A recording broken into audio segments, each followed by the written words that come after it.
Welcome one and all to episode 13 of Off the Cuff. My name is JT. Joining me as always is my lovely co-host Hylander. Hylander, how's it going, buddy? Pretty good, Taco Tuesday. Who doesn't love a little Taco Tuesday? How's things going for you, JT? It's going good. I might not have had tacos, but I had some Chipotle, so we're in the same family there. I was going to say, yeah, it's still Mexican, still counts. Yes. But, welcome one and all once again to Off the Cuff, where Highlander and I go through sports and esports topics for the past week. Whatever fancies, our mind for the past week, we talk about it. But this week we're doing something a little bit different. See, Highlander and I have been discussing, and we're going to split up the sports and the esports segments of the show into two different episodes per week. So if you're watching on Twitch right now, don't worry. We will do both segments live still on Tuesday nights at 7:30 p.m. Eastern Standard Time over on twitch.tv/offthecuffpod. So if you are listening to this edited version of the podcast and you want to check us out on Twitch, that's the place to go. And so now if you're watching either or video, go follow us on Twitch to get all the live recording notifications going. And if you're wanting to watch the actual episodes when they air, edited, and they sound good and they're not like a bumbly mess like I just did there, then check out all of our audio sites and our YouTube channel down in the description below. So two separate episodes, one sports, one esports per week. It's really not going to create much of a different workload at all. It's just going to be two renders instead of one render for me. So it's not that much of a deal, and we get to spend a little bit more time on the esports segment because it's always at the end of the show, and we're always like, man, we got to end this thing so we can have an episode that's under 2 hours long. So yes, only news that's going on. And with that out of the way, let's dive right in to Highlander's quick quiz. All right. I almost did the NFL little did-it, and I don't know why. That's not quite yet, Highlander, but... Highlander's quick quiz. We do this every single week on the show. Highlander has to answer one question, randomized by this wheel here, Jeopardy style. And so far, he is sitting at an aggregate score of negative 1,000 points. Unfortunately, he had a 500 MLB point question last week, and it didn't fare so well for him. So... let's see if he can redeem himself here with another spin of the wheel. To win. NRL for 200. Okay, Highlander, here we go. Oh, no. You should be able to get this, maybe. Probably. I mean, it's a 200-point question. So this is like my second year fully watching the NRL. So I mean, wait, we've already done it. We've already done it. Never mind. Okay, reroll. That's on me. That's on me. Unbelievable. Reroll. He already did that one. And I'm pretty sure you got it right. I did, actually, yes. NHL for 400. Uh-oh. Oh, no. Not Frozen Talk. Oh, no. Wait, please don't tell me we've done this one already. We have! What is going on right now? Oh, okay. No. Wait. Okay. Wait. This is going really well, I gotta say. I check all of these every week before the show. What? Okay, spin it again. There's only one thing I gotta say about this. Yeah, that's warranted. Well, guess what? You get an NBA for 500 question just for doing that. So maybe you shouldn't have sounded the horn so fast. Huh? Can we take that back? Nope, that one we haven't done yet. So I need to fire my producer, and that's me. So long, everybody. We'll see you never on Off the Cuff, unless Highlander wants to take the reins and produce this train wreck of a show every week. I am not. I can barely answer these questions. You think I can produce? Maybe. I believe in you. Just like I believe you in this question, NBA for 500. This team from the 1980s were known as the Bad Boys. See, this worries me that it's a team that doesn't exist anymore, but I don't know any basketball teams that used to be that don't exist anymore. I believe I know the answer to this question. And I want to see. I think it's Boston. You think it's Boston? But I don't fully know. You know what's weird is I remember hearing something about this on ESPN about the Bad Boys Uh-huh. because they were talking about a basketball thing. I think And this is don't- different from that. I think this is different from that because that's a pretty well-known team.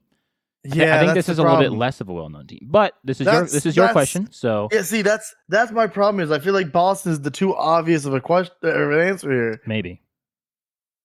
1980s. 1980. It's not even just the 80s, 80s. True, right. It's not just 80, right. It's Which means 80, this team was together for a while, that means Right. throughout the 80s. That's true. Being known as the Bad Boys. Right. Just because of reputation, I'm going to go 76ers. 76. He's changing his answer. Okay, let's see if it pays off for him. That's going to be Boston. It is the Detroit Pistons. I would have never guessed that. I'm sorry, Highlander. It is the Detroit Pistons. I thought it wasn't this team, to be honest. This is like the Pistons were always known as the bad boy, like not the Bad Boys. I thought they were a different name because they always went up against Jordan and they would just pummel him. Like they would literally just punch him in the face, pretty much. That makes sense, actually. So yes. So unfortunately, Highlander did not get that one either. It's negative 1,500 points for Highlander. You hate to see it. Unless you're me and he called you out, then you kind of like to see it. Okay. Well. So that brings Highlanders. Do we need to go back to the spelling bee?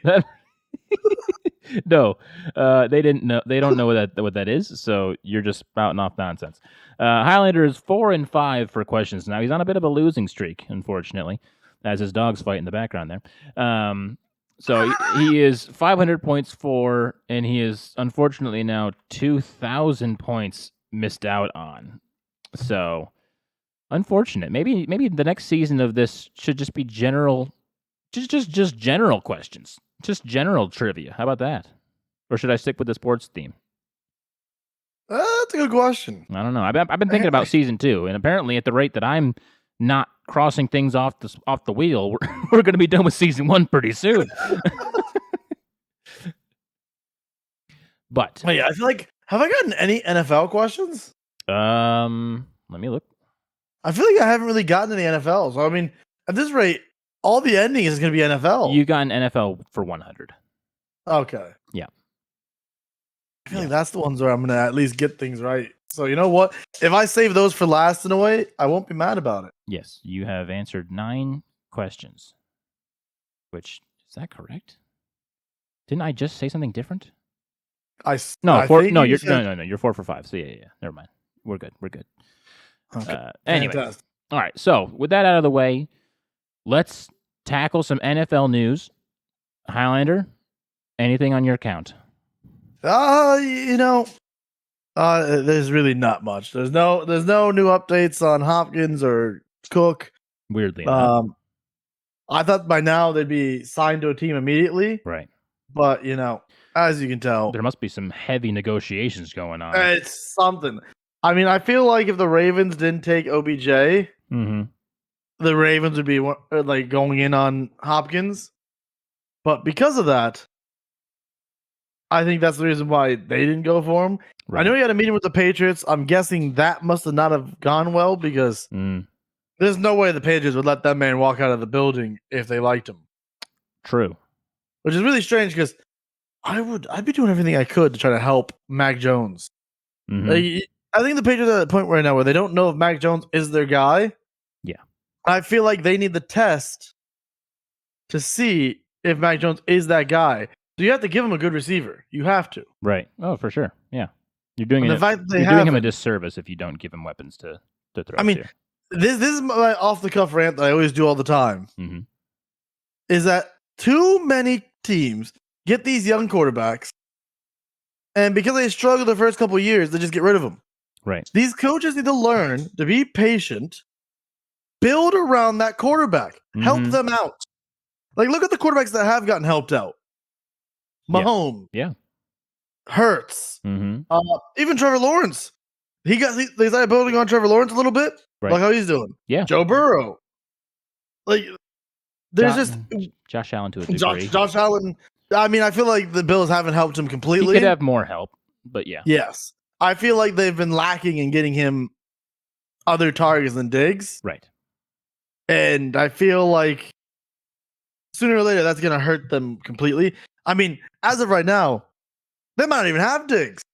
Right. They might not. This rate. Because, I mean, he's not showing up to the mini camp. Nope. So you have that whole situation. Yeah. With if he's gone, what do they have? McKenzie. Do we have McKenzie anymore? Actually, I'm not sure. I think they have. I know they have Gabriel. Gabe. I'm pretty sure. Yep. Gabe Davis. Yep. Or Gabe Davis. Yeah, that's it. Other than that, McKenzie. It's not really that big of name people. Like, do we still have Cole Beasley, or did he? No, Beasley's been gone for a while. Didn't we bring him back? Didn't we bring him back towards the end of the season last year? I think you brought him back for the end of the season, but I think it was just like a. But now he's done for help. Okay. Yeah. Okay. So it wasn't like it was a huge thing. Right. Yeah, that's just. Yes, but yeah, that's something I wanted to touch on. That I mean, Stefon Diggs not showing up for a mandatory, not voluntary anymore, mandatory team mini camps or whatever's going on here. And Josh Allen was questioned about it, and he said that it's non-football related, which I somehow doubt. Like, why wouldn't Stefon Diggs say something? At least something like, "Hey guys, I'm not here because there's something going on. Family matters, whatever." There's so many ways to communicate that, and instead he just doesn't show up. He's just like a no call, no show. And I think it's going to be one of the worst years for Buffalo because they're not going to be on the same page. I mean, you also have the fact that like the news right now is saying that McDermott is very concerned that Diggs is not in minicamp. So, what does Allen know that McDermott doesn't in that situation? Or is Josh Allen just saying something to cover up for Diggs? Yeah, and there's nothing actually. Yeah, I mean that's something that like brothers would do for each other in a way, right? Like, that's your teammate. You're not going to throw him under the bus, right? Which a good teammate like Josh Allen is going to defend his guys, even if they're having an argument behind the scenes. He's still going to defend them to the camera, to the press, which is what you should do. So I honestly don't know what to expect from Buffalo. I mean, I'm used to being disappointed by them every year. I mean, disappointed is a pretty strong word, I guess. Mainly just in the playoffs, being disappointed because during the regular season, last season nice. was a beautiful season for them. Yes, and they let it all go in the playoffs, and they just, I don't know, they played all games last season really good, and then they got to the playoffs, and they looked like they forgot how to play. Yeah, exactly. Or we forgot defense. What got us there, right? Yeah. Which, I mean, our defense is still okay, but it's not the defense of the past. It's not the strong defense that the Bills had when they didn't have any offense. Like, now it's the opposite. We have all offense, and our defense can't stop a simple running game.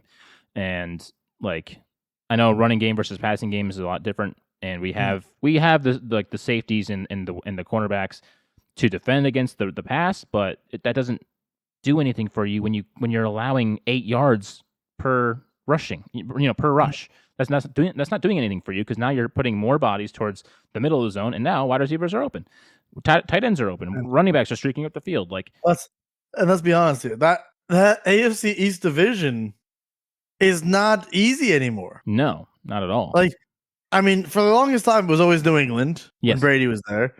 Then, like, when Brady left, it just became like, oh, this is the Bills' time now. Yes. The Bills are going to run rampant. Right. Now, in my opinion, this is a 4-way battle now. Oh, for sure. Anybody can come out of that AFC East as the winner. And if you don't have your players on the same page going into this season, the Bills could very well be the last place team in the division. And that would be the biggest upset in history because they shouldn't. Things would have to go really wrong for that to happen. But yeah, I agree with you. I mean, it's kind of like baseball where we're talking about the AL East. It's just a stacked division. And now, for some reason, all of my teams are just in the best divisions in their respective sports, which is not fun. But yeah, so I mean, I don't know. I mean, the Bills.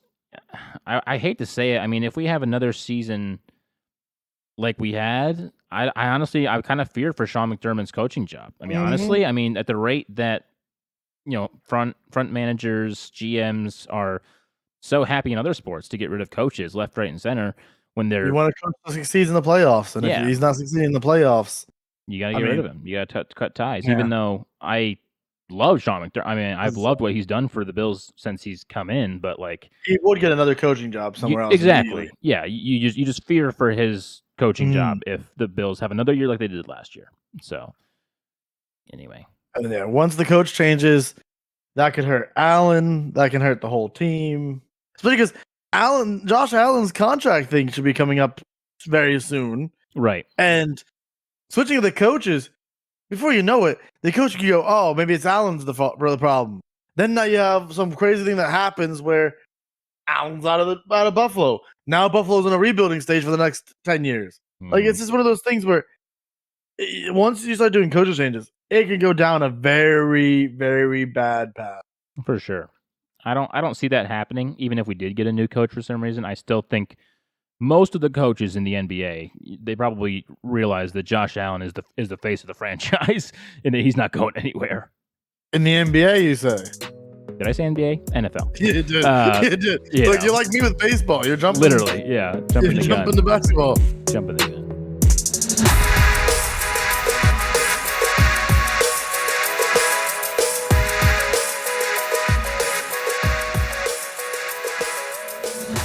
With that, I think we're going right into basketball, though, JT. Speaking of basketball. Basketball, yes, it is. And now the basketball season is officially over with the Denver Nuggets winning the championship 4-1.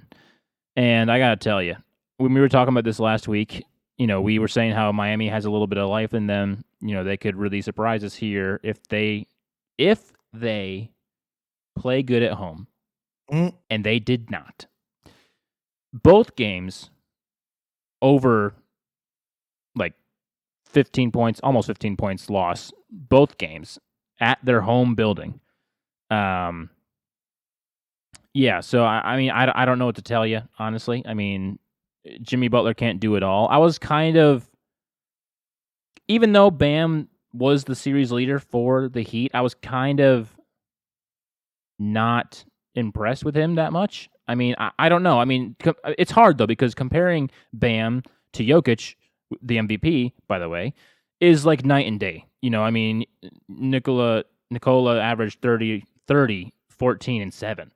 I mean, that is just a crazy statistic. He almost averaged a triple-double. And this is like the craziest postseason that any center or like any player honestly has had in a long time. I saw a graphic at the end of the game last night. I wish I had it pulled up. But I mean, Jokic was like top in like so many different statistics postseason wise, and he's like the first center to win it in a long time, MVP that is, and it's just so well deserved for him. Honestly, I mean, I'm so happy for him because you see him celebrate and win the MVP last night, and he doesn't even care that he won the MVP. He really doesn't care at all.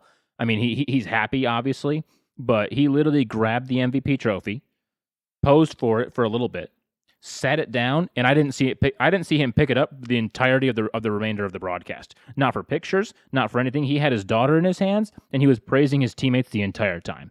So, like, I don't know. You couldn't ask for a better guy than Jokic at your center position, at your floor general position. Because, I mean, even though he's a center, he is the floor general. I mean, he always grabs the ball. I mean, look, he has 7.2 assists. For a center, that's not normal. I mean, Bam had 3 assists per game, which is pretty normal. Maybe a little under normal, but I mean, the man's a menace. And he 100% deserves it. I don't think we're going to see the end of Miami, though. I think, because I mean, Jimmy Butler was, he talked about the season after the game, and he just had so much to say about his teammates, about Miami for believing in him and giving him the position that he's in. And after this postseason that he put on, I mean, if Miami aren't thinking about locking this guy up until he retires, bar anything that Jimmy Butler has to say for his own career, then they're honestly just off their rocker crazy. Because, I mean, Jimmy Butler, I think he should have been series leader over Bam. I mean, I guess statistically, maybe not, but I think he had a bigger impact than Bam. From the games that I watched, I don't know. Bam was there and he got his points, sure, but he just didn't seem to have that presence, And I mean, compared to Jokic, not many centers do have that presence. So, Yeah. So unfortunately, no double parades for Miami, for South Florida this year. And I mean, it's really not looking good for the hockey either. They might not be having any parades. So unfortunate for them, but I'm super happy for Denver. I mean, like I said, they've been here. They've been in this like championship hunt for a long time coming out of the West, and they somehow always fall short. I mean, I honestly think that Jamal Murray has been a huge piece for them coming back this year because he was injured for such a long time. He had to learn how to walk again pretty much. And he comes in and he wasn't the MVP, but I mean, if Jokic wasn't, then it was obviously a Jamal Murray MVP if Jokic wasn't the MVP. I mean, he came in there and he gave his all for the team, and it's just really good to see. And funnily enough, they have a rookie on the Nuggets who won the NCAA championship last year. And now he comes into the NBA and wins the championship this year. So it's just like this man just knows winning. That's all he does. That's all he does. I forget what his name is now, but I just thought it was hilarious. And I mean, it's not like he was just a bench player either. I mean, he was a pretty robust person in their lineup. He wasn't just some Joe Schmo at the end of the bench wearing his warm up all game long. So pretty cool to see, yeah, for sure. But yeah, that's. I mean, honestly, other than that recap of the NBA, I don't really have anything else for us. Alan, you got anything to say about the NBA? I will say the last game 6 or game 5. Yeah, very low scoring out of all the games. It was, and I mean, honestly, Miami was ahead by over 10 points at halftime.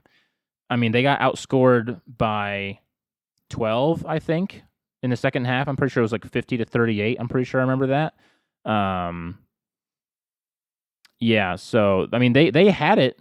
They had it in the palm of their hands. Miami did, because I remember watching before halftime, and I was like, man, Miami are really like they're starting to pull away here, going into the halftime break. That's really good to see from them. And I mean, in the fourth quarter, Jokic just kind of took off. He had 10 of his points in the fourth quarter alone. And he honestly just put the team on his back. It also didn't help that Miami really crumbled in the last 2 minutes. I mean, they were ahead by 1 with 2 minutes left. And you can see that the score ended 5 points in favor for the Nuggets. So it was a nice inside lay-in. And then it was just a bunch of free throws, and that was the game. So that was it. I mean, there was no ice. There was no real like legit game plan for Miami in their last couple of possessions. They just kind of, for one, I mean, they had a really bad turnover that resulted in 2 free throws, and then they had a Jimmy Butler wildly contested 3, and they were down by 4 anyway. Or no, they weren't down by 4. They were down by 2. No, they're down by 3. I'm pretty sure. When, I mean, honestly, you just drive in and try to get a foul, if anything. I mean, I understand Free going. Points. Yeah, I understand going and trying to tie it, but like, I mean, the shot that Jimmy had was not a shot you want to have. I mean, a guy was right in his face. It wasn't even close. And let's be honest here. You drive to the the hoop, and you draw a penalty, and you get it in. Right. You could tie the game there that way anyway. That's 3 points right there. Yeah. Which, I mean, yeah, it's crazy. I mean, there was like 20 seconds left, 19 seconds left, and Miami just let them dribble it out. They're just like, we're done. Like we're not even gonna contest this anymore. That's so sad. Which it's sad, but it's also, I mean, they were down by 5. There was really no coming back. I mean, they looked defeated. They looked gassed. Which, I mean, it makes sense because not only are they the first team in the history of the play-in to go to the finals as a play-in team, they were only the second 8 seed to ever go to the finals. So, I mean, they had to battle through the 5th seed, through the 2nd seed, and through the 1st seed on their way to the finals, just to play another 1st seed. So, I mean, honestly, I mean, everything was stacked against them. We all knew this going in, and it seemed like their run was fate, that it was destiny, but Nikola Jokic says no in his soft, Teddy Roosevelt kind of way, walk soft and carry a big stick or something like that. You know that? Shoot. What's the saying? Walk something about speak softly but carry a big stick. Something like that. You know what I'm talking about, listeners. Are we Rafiki? No. Like, you said big stick. The only person I can think of is Rafiki from The Lion King with his stick where you whack Simba and that. It's in the past. Forget about it. I mean, he didn't talk much, so it makes sense. Wise wisdom, though, to be honest. Yeah, very wise. Yes, honestly. But so, here's a question for you. Sure. Any early predictions for the off season going into basketball? Oh my, no! I never know what's going to happen in the NBA off season. I no. Kyrie's going to go somewhere. True. I would love to see. I mean, we're still waiting for the John Morant news. I don't think they've said anything. I mean, everything would have blown up for me if John Morant stuff happened. I feel like they should have said it by now, but they might be waiting until after, like, let the fanfare die a little bit. Yeah. I mean, they might do it sooner than the parade, honestly. Because I mean, the parade will take a couple of days to get going, and they might. I mean, honestly, maybe tomorrow. Today's Tuesday. Maybe tomorrow. The fans enjoy it. Maybe Wednesday. I mean, maybe Thursday. Because I mean, I think Adam Silver's ready to lay down the hammer. And we both know. Everyone knows our opinions on this situation. Yes. So yes. Anything less than what we want is going soft. Like, yeah. Like if it's only like 10 games, I'm gonna be livid. There's no way it's 10 games. He was banned 8 just for the first incident. There's no way. That's what I mean. If they do some BS though, where it's like that, there should be some kind of like boycott of the NBA in a way. Because that's just there's no need to be, for one, showing children it's okay to just wave a gun around. Right. Like that's the thing that I see most about that. Is like he's an inspiration to kids. Yep.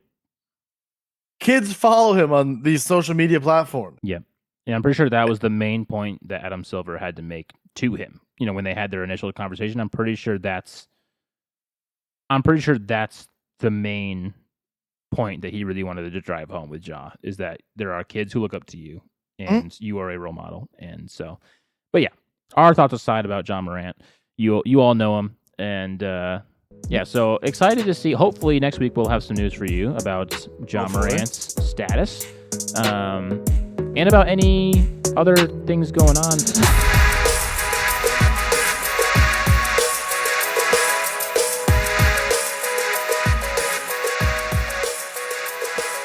With the NBA season out of the way, and with the segment out of the way, Hylander, I'm going to cross-check you right into the NHL segment of the show. Oh, you're doing the puns now, are we? Yeah, you missed out on the NBA one, so I thought I'd hit you.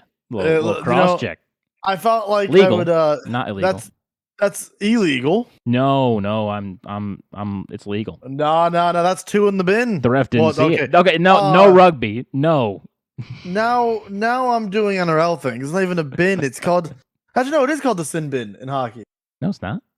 Yeah, it is. It's called the penalty box. The penalty box is called the sin bin though in hockey term. I've never heard it called that.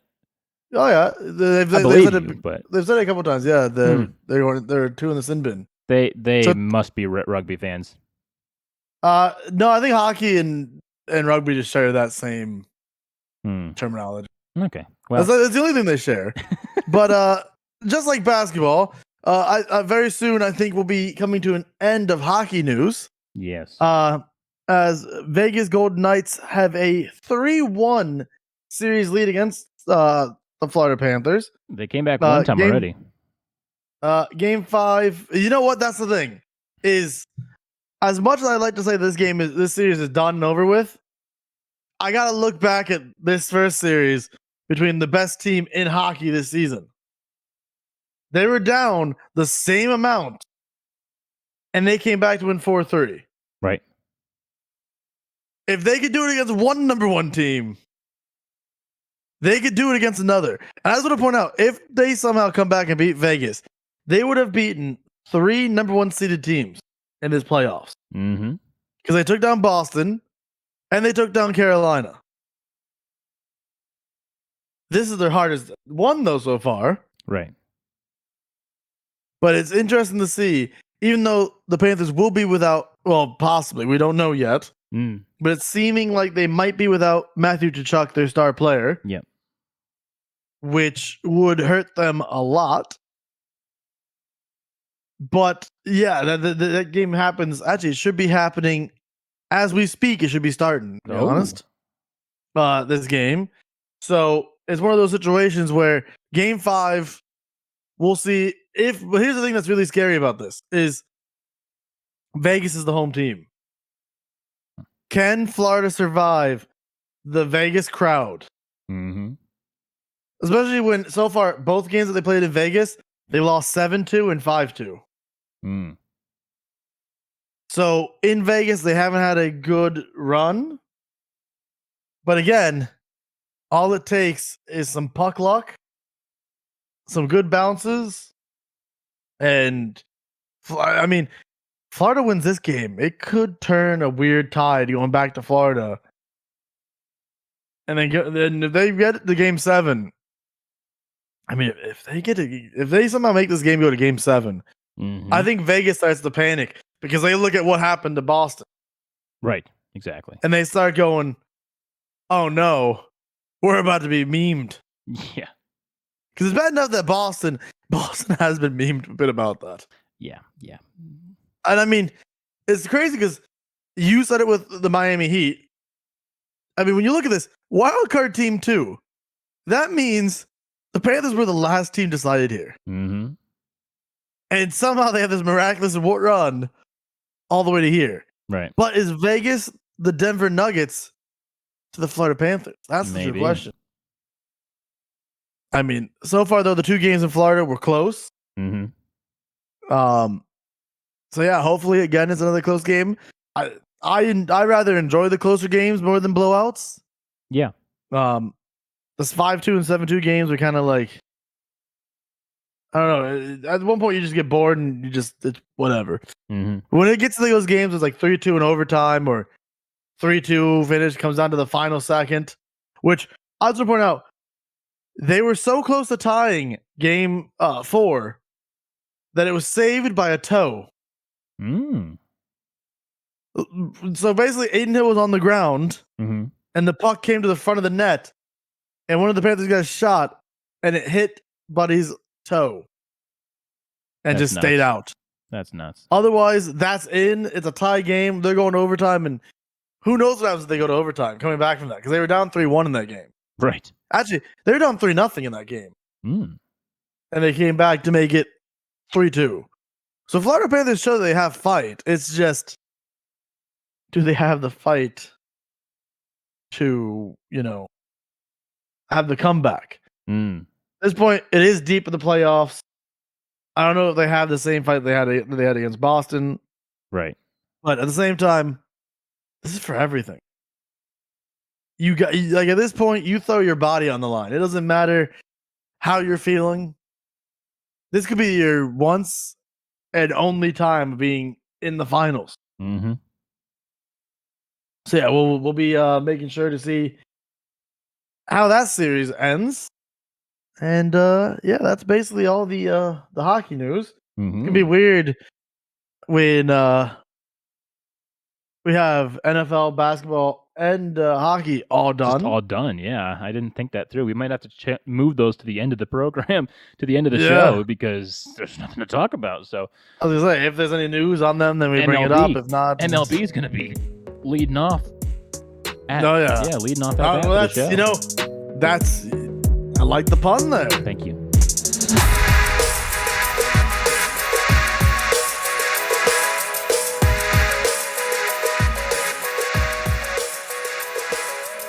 It's time for baseball. Yeah, it is.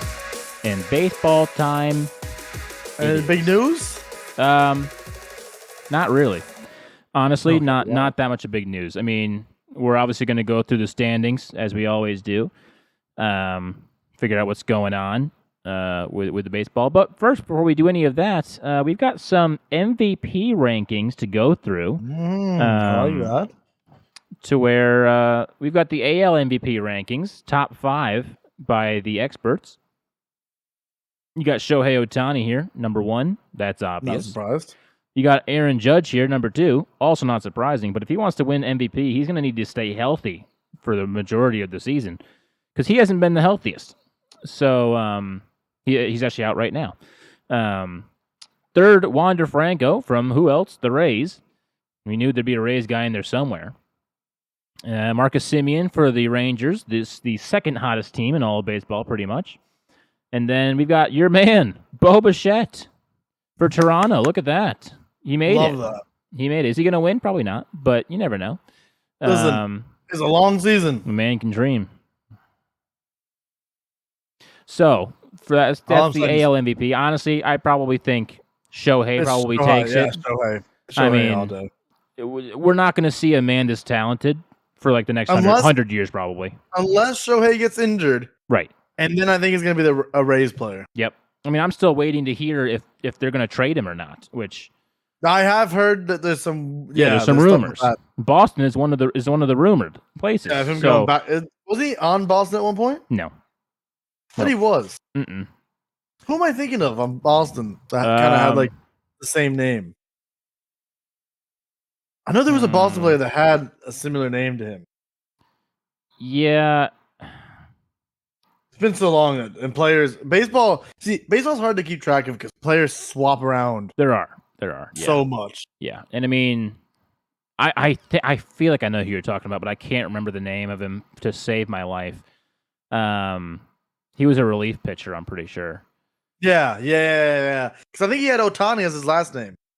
I don't think he had Ohtani as his last name, but yeah, I don't know. But yeah. So moving on to the NL MVP race, we've got Ronald Acuna Jr. for the Atlanta Braves. Not surprising. Freddie Freeman for the Dodgers. Makes sense. Kind of surprising, but not really. I mean, he was with the Braves last year. Yeah, he's been having a pretty good year. Corbin Carroll for who else? The D-backs. That's shocking for me. Yeah, well, the D-backs have had a shocking season so far. So yeah. Then you got Luis Reyes for the Miami. That makes sense because Miami has been doing really good there. And then, of course, you got Mookie Betts, the trader himself. I love Mookie though, so I'll call him a traitor all day long. I would call it to him. Really? I would call him a traitor to his face and then ask for the autograph in the same breath. That is really the kind of to call him a traitor. Yeah, that is the kind of Mookie fan that I am. I'll be like, I'll never forgive you for leaving the Red Sox, but can you sign my pinky? Anything, sign almost anything. Yeah, so those are your NL MVPs. Honestly, for the NL, it's much more anyone's game. I feel like no one really has it. I mean, Ronald Acuna Jr. has been having a crazy season so far, so he's definitely the front runner, I would say, in most everyone's mind. But yeah. Here's a question I got for you on this. Yeah. For both the AL and NL, sure. Is there any player that's not on the top 5 that you think will move into the top 5 on both sides? You're putting me on blast here. Listen, this is the kind of questions though that are good. It is. You're not wrong. Honestly, I'm kind of surprised we don't see any NL pitchers here. That's a good point, actually. There's not any. That I think is a good place to start. Is one of the pitchers probably showing up there at some point? Yeah, which pitcher that is, I'm not entirely sure. But let's take a look at the standings. So going by the AL East, this is what we had last week. Tampa, Baltimore, Yanks, Toronto, Boston, and then this week, just the same. Wait, hold on. It didn't. It's basically the same. It didn't zoom in. Here we go. Zoomed in now. Is it not even 200%? 200%. Okay, cool. We're good now. So yeah, nothing changed in the AL except the Yankees are. I want to say they're on a little bit of a losing streak, but they're not really. But like I said, they lost Judge. They do have a couple of key injuries they lost out. Judge? He's injured. And Boston just played the Yankees in a 3-game split, and we took 2 of them. So we did because Judge isn't out. Because Judge isn't playing. The team who scored 3 runs and 3 runs only won the game in those 3 games. So Boston. I'm pretty sure every single game was like 3-2. in favor for the victor. It was not a high-scoring game. The pitchers got it done in that series. But Tampa actually played the Rangers recently, which Tampa, they're tested a little bit in that regard because number 1, number 2 team in the entire league going off against each other. Mm-hmm. Tampa survives. They win 2 out of 3. I'm pretty sure. Mm-hmm. Yeah, I'm pretty sure it's out of 3. So Tampa's still coming out strong. And so the AL Central, Minnesota, Cleveland, Detroit, White Sox, Kansas City last week, and the White Sox jump up a spot, and Detroit fall. But honestly, does it really matter? Not really. They're 29-38, so they're not really matter. I mean, it's mainly just a battle between the Twins and Cleveland, the Guardians. The Guardians, yes. Yeah, so Minnesota, Cleveland, they're battling out for number 1 spot in the Central. And other than that, doesn't really matter. So for the West, Texas is still on top. Then it went Houston, Angels, Seattle, Oakland last week. And it's the same exact thing this week. So Angels are still right behind Houston for second place. And Houston is a little bit behind Texas. So... so Texas still just having a crazy season right now. 146 run differential still. Just absolutely destroying teams. So going down to the NL, it was Atlanta, Miami, Mets, Philly, and then Washington. And this week, the Mets overtook the Washington Nationals, but like I said, doesn't really matter because they're 31-35. Miami. They're on something. Well, I think they lost 1. They're going. Every time we see them, I'm shocked with what the Marlins are doing because I mean, I didn't think they were going to be this good, and somehow they're only 3 games behind. Well, technically 2.5 behind. Right. Braves. Behind Atlanta, yeah. So Atlanta can't really, they can't afford to slump at all. Yeah, with Miami this close on their heels. I mean, the same could be said for Tampa. They can't slump because Baltimore's right there, 4.5 games, but still 1 bad slump, 1 good week, and you could see that gap. Look at Baltimore's streak as well. Exactly, they're winning 4. It's about to be 5 because I was really happy because at first I looked and Toronto was up 2-0 against them. Yep. It's now 9-2 Baltimore. Oh my gosh. Yeah. Wow. Baltimore is. I'm telling you, I'm calling it now. Baltimore World Series. World Series. Wow. That's a bold claim. I just feel like Baltimore's that surprise team this year. Yeah. Wow. I like that. So I already saw that Pittsburgh overtook Milwaukee here in the NL Central. Any other changes? Nope. The bottom is still the same: Cincinnati, Chicago, and St. Louis. But Pittsburgh and Milwaukee are trading blow for blow here. Battle. Yeah, 34-30. Right there, just like hoping they That's struggle. True. They are right there. I mean, for the entire Central. Both of these divisions in the Central, they're not quite, they're 500 average or they're slightly above 500 average. So the only difference is, at least in the NL, everyone kind of has a chance. Anyone in that division can do it. Whereas in the AL Central, I don't think the Royals are going to have a crazy comeback. Not quite. I mean, St. Louis really has to get something going if they're gonna go.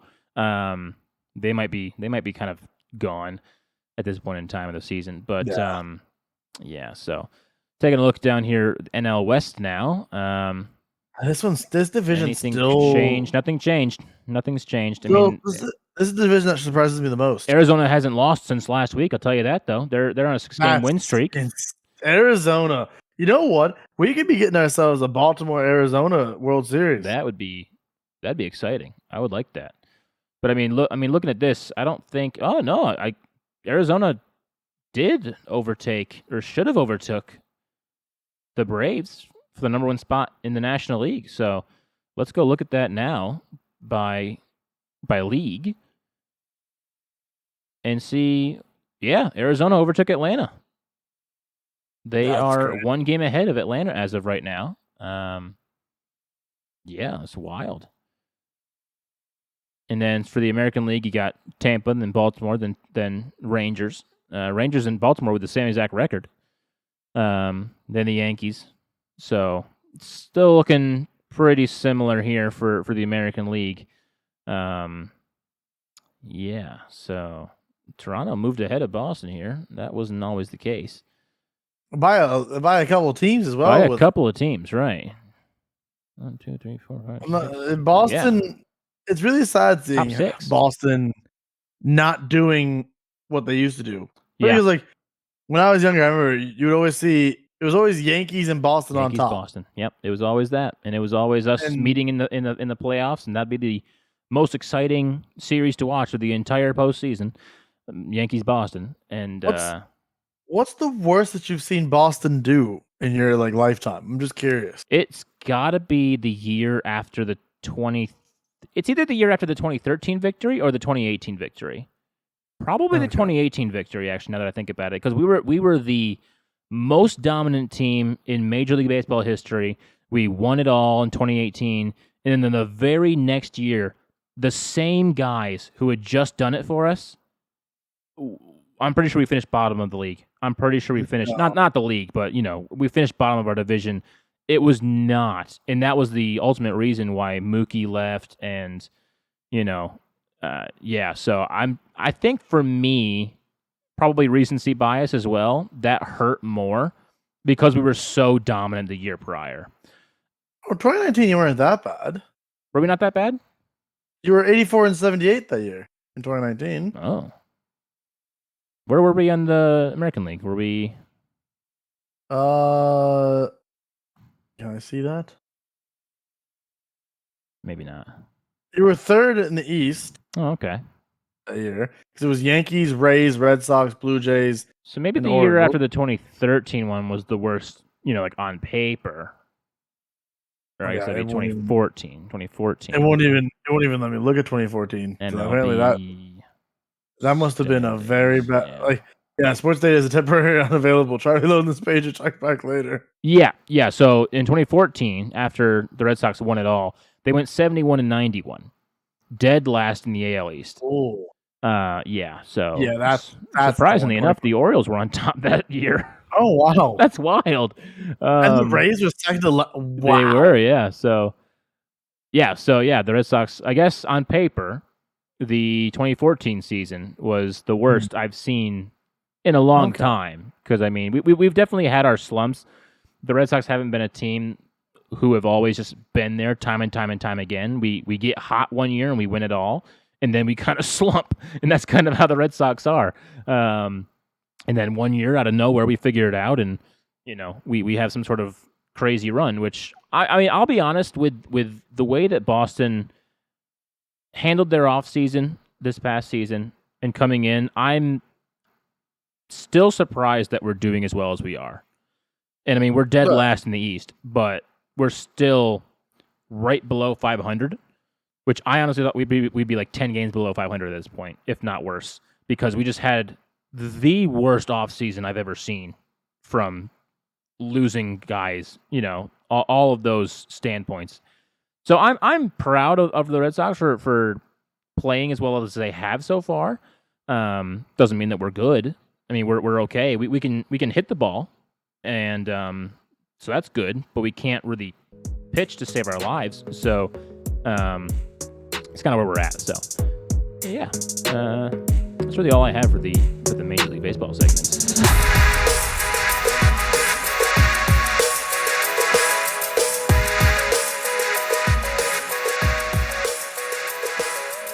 With the baseball segment wrapped up and underway, we once again welcome our NRL. NHL. What is up with you with NHL? This is me with baseball.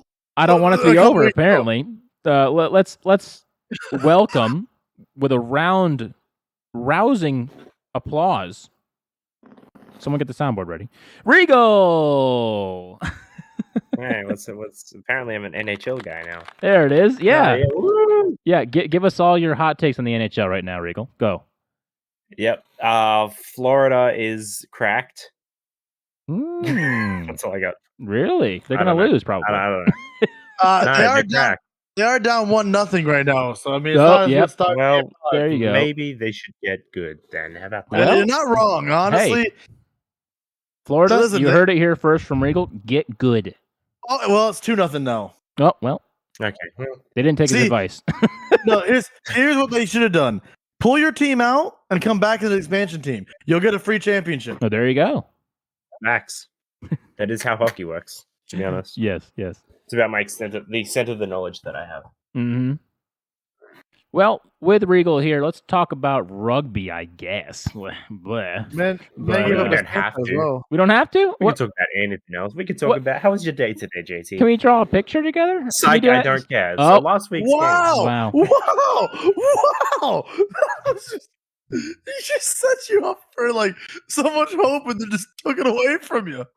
That was me. I don't know if I can go on. Hold on. I don't know Wait. if I He woke up. He woke up spicy today. he chose violence today. Okay. Oh, and then He did I that think he was himself. mad. He did that himself. So like he's so proud of himself for that he too. is. I honestly I didn't see it Actually, coming. So I feel really it, bad. it was well done. It was well done. Anyway, how's your day? They just instantly I don't care. let's kick off with the matches that happened this past week. I'll set the timer for you boys so you know where you're at on time. So Fantastic. I'll give you 8 Wonderful. minutes again. How about that? Mhm. Okay. All right. Hit us with what happened this past week in the NRL. Okay. Fantastic. So starting up, we had Titans West Tigers. Mhm. I mean, I feel like the score says it all. yeah, Okay. this is one of those games where it happened. Hmm. On to the next. Yeah, well, I mean, it was an interesting game because the Titans have a couple people out. Like they don't have their starting Yeah. halfback at the moment. The So Tigers they really let down that game. So the Tigers were the they don't favorite, have weren't their they? starting 5'8". The Tigers were for sure the favorite in that They- game. I think had it was to. pretty close. Yeah. I don't think the Tigers really had anyone out. Did they? No, they didn't. I mean, outside of the injuries that they've had all season, like Oh, yeah. Adam Dewey and stuff like that. But also they had Sean Bloor playing lock, which is interesting. But they stuck the Titans stuck Jaden Campbell at 5'8" because obviously Tanner Boyd's injured. Not Tanner Boyd. I was gonna say, I hope he's not. Kieran Foran's injured. And then they've got AJ Brinson back at fullback, which is weird. I would have probably put that the other way around, but doesn't matter. They won by 14 points. So yeah, an injured Titan side taking down a full strength Tigers That's huge. side, really. That's huge for the Titans, honestly. I mean, I Yeah, guess the that's Titans did pretty have it. They were at home for that game, so that definitely helped. Listen, that does Them. not help them most of the time. I can assure you that one. Mm. It's true. Going on to the Raiders Warriors game. Mm. Watching this game, I'm so happy the Warriors won this game because the Raiders were playing like complete, just I don't know. Meanies. Yeah, Meanies. they were just Mean uncalled girls. for things. Like there was a point where one of the Raiders players grabbed a guy's hair and pulled it, and then when the guy turned around and pushed him for it, he took a swing at him. Oh, I saw that. Yeah. So Yeah, it's this is. kind of fitting I that this mean, happened. I didn't care who won or lost this game, but the Raiders have played so dirty this year, and it's literally winning them games. So they're just keeping it up, and they're not getting any sort of punishment for it. That I'm glad the Warriors won, even though I don't like the Warriors. But so is that a diss on the Raiders, or is that them playing to the strength that the refs aren't calling? So I mean, you could go both ways. You could blame the refs. You could blame the Raiders. I feel like it's a bit of both, to be honest. Yeah. the refs can't do a whole lot if they're not actually Yeah, like they can play dirty without technically breaking the rules. So I feel like that's kind of the So it's like- line that they're trying to dance on. So it's like unwritten rules they're breaking pretty much, like yeah, or like courtesy Kind of, rules. yeah, to a degree. Yeah. Okay. I got like you. they're doing like leg pushes and stuff like that. This is just stuff to like try to start things. Basically, Like Hylander said, one of the Raiders guys threw a punch at the other guy, and like throwing a punch in the NRL is a huge no-no. Like that's an Right. instant send off, send bin, whatever. Mhm. But he missed, and because he missed, it's like yeah, there's no punishment. nothing. That doesn't mean anything. And So the attempt was there. Yeah. the attempt is clear. Like you should watch it, JT. Like he full on Yeah. as hard as he can. Corey throws his Hurstborough 100% Mm. tries the punch. He dodged the Yep. bullet there. Yep. And And I'm now he's like- in the Origin side. I'm like, it's kind of funny to me that you pulled Buddy's hair, and then you're like surprised that you got pushed back for it. Yeah. Yep. Like you gotta expect some kind of like comeback there. Mm. Yep. But moving on to Oh my! A very interesting game. Manly absolutely put on the points against the Dolphins. Yeah, the Manly decided to do something a little bit different in this game. They put Ruben Garrick at center on Jason Saab's side, and between those two and Tom Travojevic, they just absolutely rolled the Dolphins. Mm-hmm. It was a masterclass. I mean, Ruben Garrick ended on 104 fantasy points with a hat trick. It was. Yeah, I know Turbo had 72.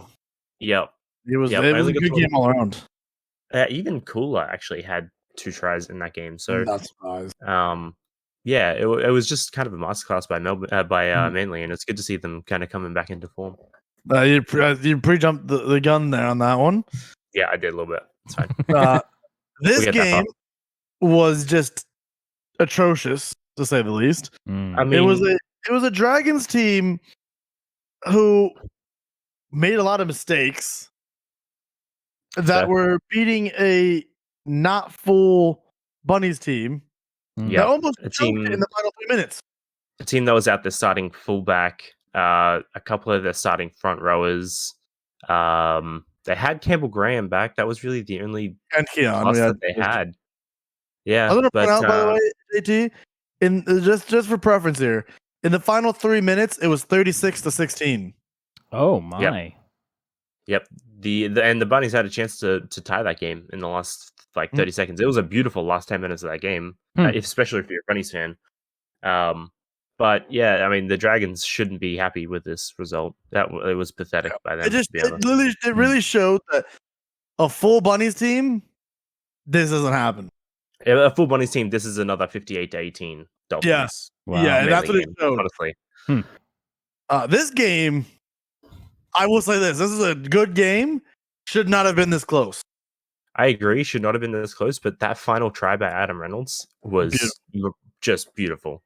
Oh, yeah, it was beautiful. I just want to point out, this was the first time this season that we got the full healthy Broncos. Mm-hmm. And they struggled. Yeah. Yeah. It was shocking. Weird. And Suncorp as well. So it was not like it was on the road. It was at their home stadium, and we've seen a little bit of struggle. And they only won the game within the last a couple minutes of the game. Yeah, the try was scored in the 76th minute. Before that, they were down 18-20. So yeah.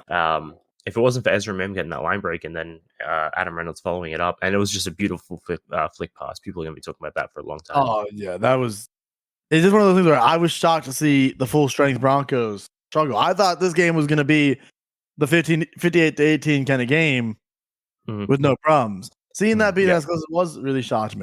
I'm so glad Broncos got the W, though. Oh, yeah. This game, there's a lot of controversy that came out of this game. Roosters are washed. Yes. They honestly, I feel like they also had a lot of interesting calls that didn't go their way. Also, JWH and Spencer Leniu both getting sent to the sin bin. That was pretty funny. Yeah, because they got into a fight. Oh, yeah. But the Roosters, they've just fallen off. I don't know if Trent Robinson will be their coach next year. He's not had a good season. I don't see the Roosters making the 8 at this rate. No, I wouldn't be surprised if they don't. I kind of hope that they do, I guess, because it's kind of just what they do. And it'll be it's an easy team to beat for any of the 8 that are in there. Because that's true as well. And they are only 2 points off making the 8, to be fair. So they're 1 win away, and they're versus the Knights this week. Shocking to me. Yeah, but they've also got Titans and Dolphins who automatically have 2 free points this week because they're on buys, and then the Eels are versus Manly, which they might win.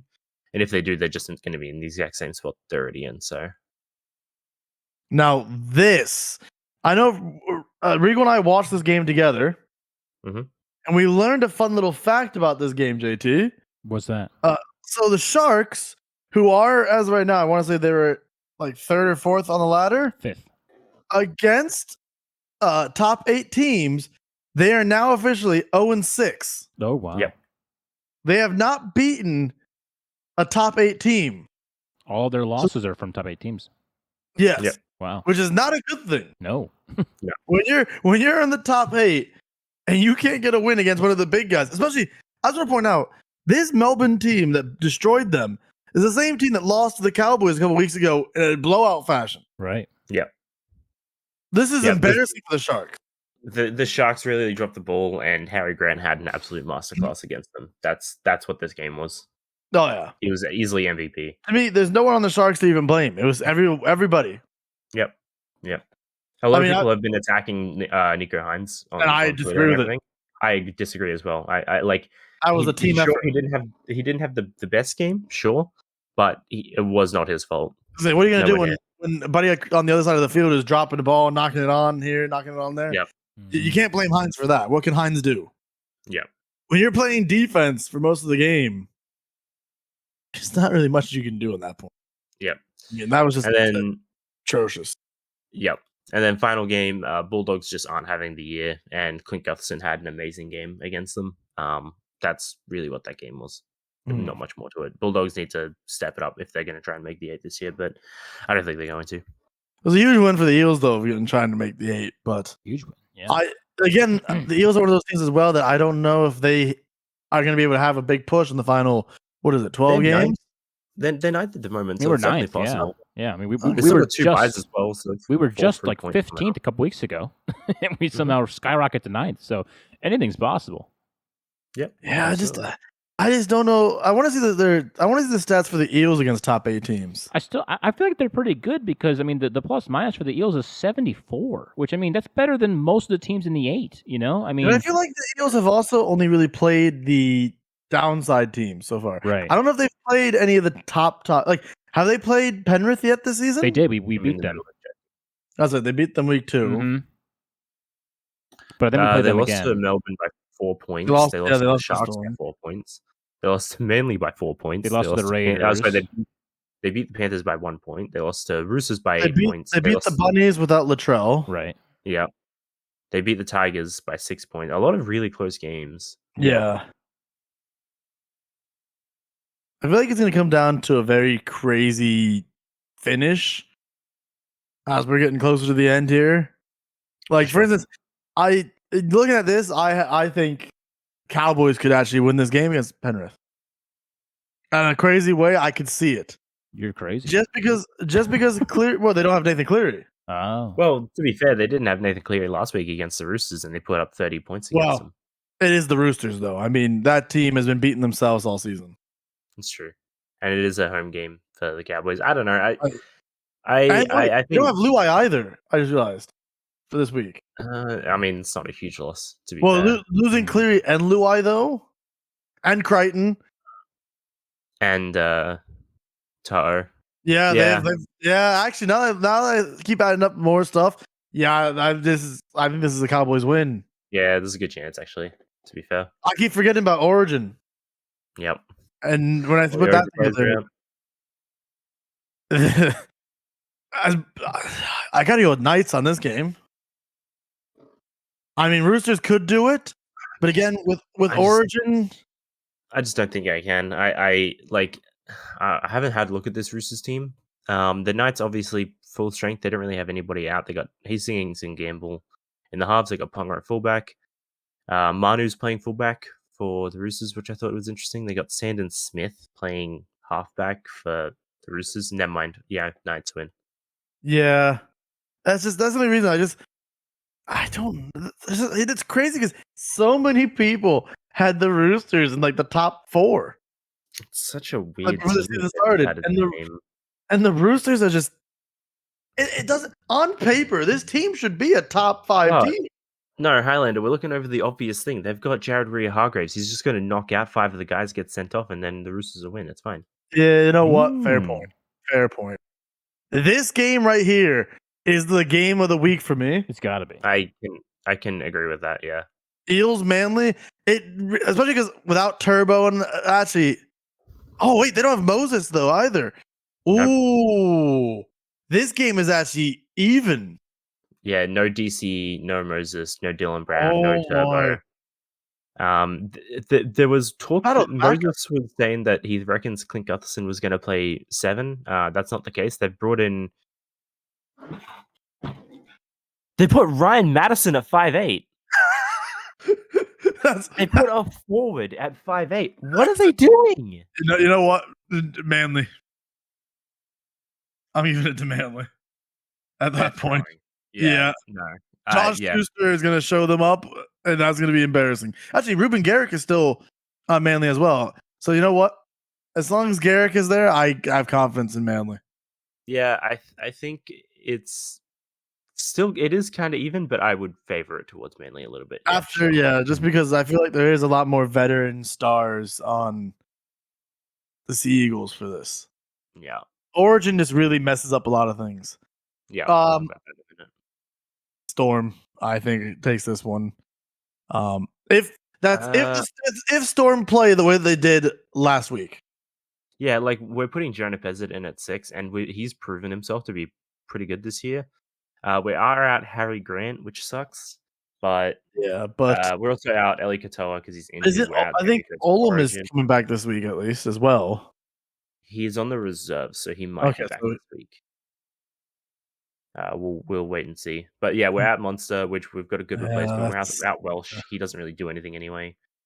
We're at Katoa, but we've got Tarek Sims there, which I still honestly, feel I like thought he was going to be starting from the start of the season. So this I one, mean, Sharks. that on my birthday, by the way. Oh, not. No Nico. Oh no, they've got Nico Hines, don't they? Yeah, they got Hines. That's why I say Sharks. This is Nico Hines, actually basically 2 full strength teams, aren't they? Yeah. Like, who are they? They're at Josh Adokar. That's like the only two. Those are the only teams that are basically like full strength in this week. Yeah. Is these two? Yeah, I think the Sharks should win it, but I'm going to be going for the Bulldogs in that game. I mean, I'm going to point out, Sportsbet has Bulldogs $4.50. That's insane. That is crazy. So the Bulldogs win that. That's a good time. I think mainly because the Sharks are going to be looking to come in and come hard as hard as they can against, especially after how bad they lost last week for sure. And then we have the Broncos, we have Dolphins, Dragons, Bunnies, Raiders, Titans, and Warriors for the bye week. Or as some people like to call them, the Saints. But we're not going to get Regal started on that one. And then finally, we've got looking at the ladder. Oh yeah, I'm just going to get through the ladder real quick. Yeah, fair enough. We got the Panthers are in first again. Mostly because of bye points. Otherwise, it would be the Broncos.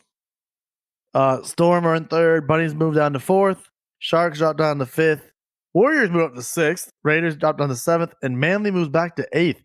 So yeah, that battle is going to be for that eighth spot. It's going to be huge. So it's going to be interesting to see.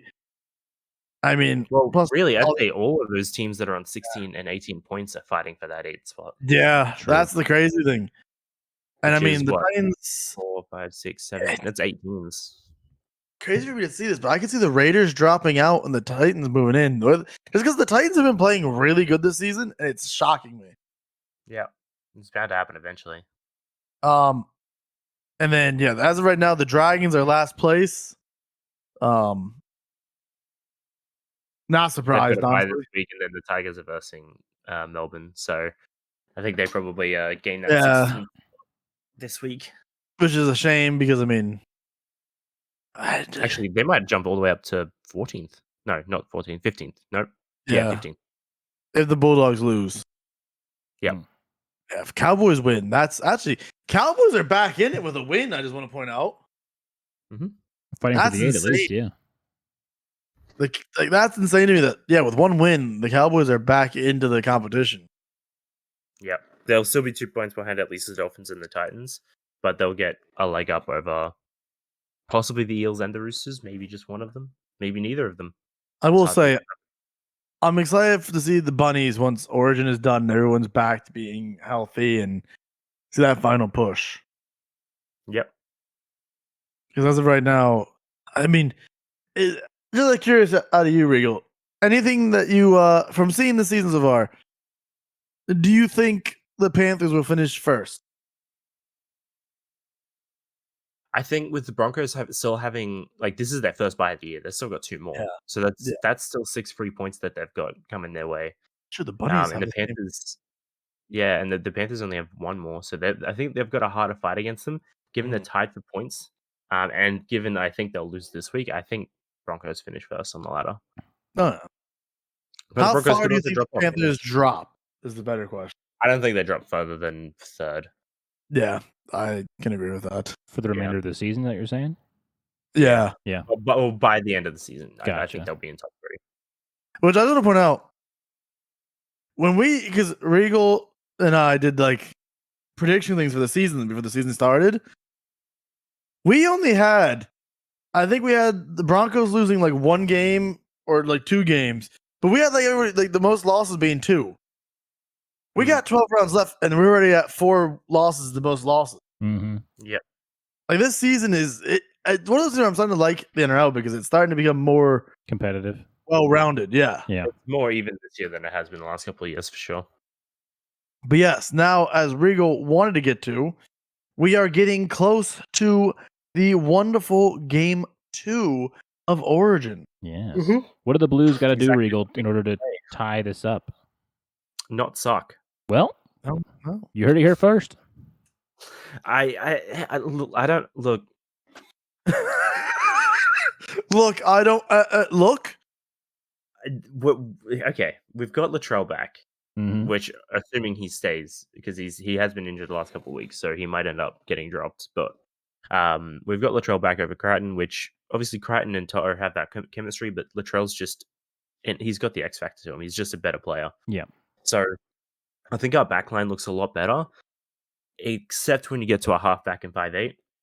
Mitchell Moses, good player, right? Not complaining about Mitchell Moses. When Nathan Cleary is out, him or Adam Reynolds to me was a 50-50. Moses is younger. I guess that makes sense. But Jerome Luai at 5'8", I don't understand why. It doesn't make any sense to me, to be honest. I think that job should have gone to Hines or Cody Walker. Somebody, but I don't think it belongs to Luai. And then we look at our forward pack as well. Our hooker is better. I think Damien Cook's a better option than Appy Coruscant. I think I said last time on the podcast, I don't know why we picked Appy over Cook. Cook's just always been a better hooker. Charles said the same thing. Yep. But we've still got Tyson Frizzell and Hudson Young in the second row. I don't really like it. I don't think they're good enough. If anything, I would be sticking Liam Martin and Cameron Murray up there and then having those two on the bench. But that's how Fittler's going to go. Honestly, if this goes 2-0, I wouldn't be surprised. My question I gotta ask is, what is the Blues' problem with Nico Hines? That is a good question. A lot of people have been talking about that. Like, they put him on for 14 minutes in Origin 1, and it was only because of an injury. He's arguably the best halfback in the league at the moment. Probably the most impactful player in the league right now. For sure. I mean, he won the Tally M last year, and he's up and running for it again this year. Yep, you can compare him to Nathan Cleary for sure, and everybody would say he is the best halfback the best halfback in the league. Right. But I think it's because maybe this is only his second year as a starting half, so maybe Fittler just doesn't think he's really proven himself. I think that's just stupid. I mean, this is gonna probably draw a lot of people's anger here, but Luai makes some bad decisions sometimes. I don't know. I get the whole chemistry thing, but I don't see how Moses and Luai have chemistry. I would have went with Moses and Hines here. Yeah, I think given I guess he's trying to play it safe because there's a good chance Fittler loses his job if he loses this game. I mean, this is Billy Slater's only second year as a Queensland coach, and he's about to go 2-0. About to be 2-0, yeah. So I think Fittler's just trying to play it safe and keep his job, but this isn't the team, man. I'm not happy with this team. See, actually, you know what I would have really liked though, even is Moses not even be selected. I would have liked to see Walker and Reynolds in a way. Yeah, that was a combination I think when I talked about quite a bit. That would have been a good combination because that would have taken back to the Bunnies days. I mean, plus you have Latrell, you have Campbell Graham. Yeah, I'm surprised that Campbell Graham wasn't selected over Turbo. I think that's a mistake as well. Yeah, I know. Cameron Murray's there. Yeah. Cook. I think Kwalamatungi might have made it. Yeah, he's 19th man. Reserve. That's what I mean. Though, like, is this one of those things where it's like, I feel like Reynolds and Walker would have made sense in a way for your halves. Hell, I would have started Kwalamatungi over Frizzell or Young, to be honest. Yeah, but You're not wrong. I mean, of course, it sounds biased coming from me because I'm a Bunnies fan, but I've also seen what Keon has done this season. Mm. Same with Campbell Graham. I've also seen what Campbell Graham has done this season. And in a way, I'm happy he's not going to Origin. Because, I'd rather him stay healthy for the Bunnies. That's fair. But the Blues are just, in my opinion, I don't know what they're doing. But it's just kind of silly because Turbo he's had a good last 4 weeks, maybe 5 weeks. I think it hasn't been many. The rest of the season he's been terrible. Very slow. He's just and that goes back to I think Brad Fittler just trying to play it safe to keep his job. But using the big name players, and it's just I don't know if using the biggest name players are the best. So he goes by the name and not by the form. So are these team lists, are they finalized? Because this game isn't until next Wednesday. They are finalized unless it's injured. Oh, okay. So I thought this game was this week for some reason, but it's not until next Wednesday. So Gotcha. So looks like we don't need to talk about it that much next week though, unless there's injuries. Right. So.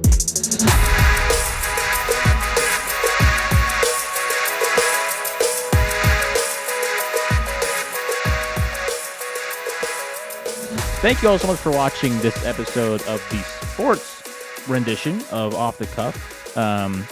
Tune in to our next episode for the esports segment of the show. If you want to catch all of the entirety show live, then head over to twitch.tv/offthecuffpod every Tuesday night at 7:30 p.m. Eastern Standard Time. We're about getting ready to do that as we speak, as we wrap up this portion of the video of the episode. So if you enjoyed this sports off the cuff, I'm really struggling here as we change up the the format of the show.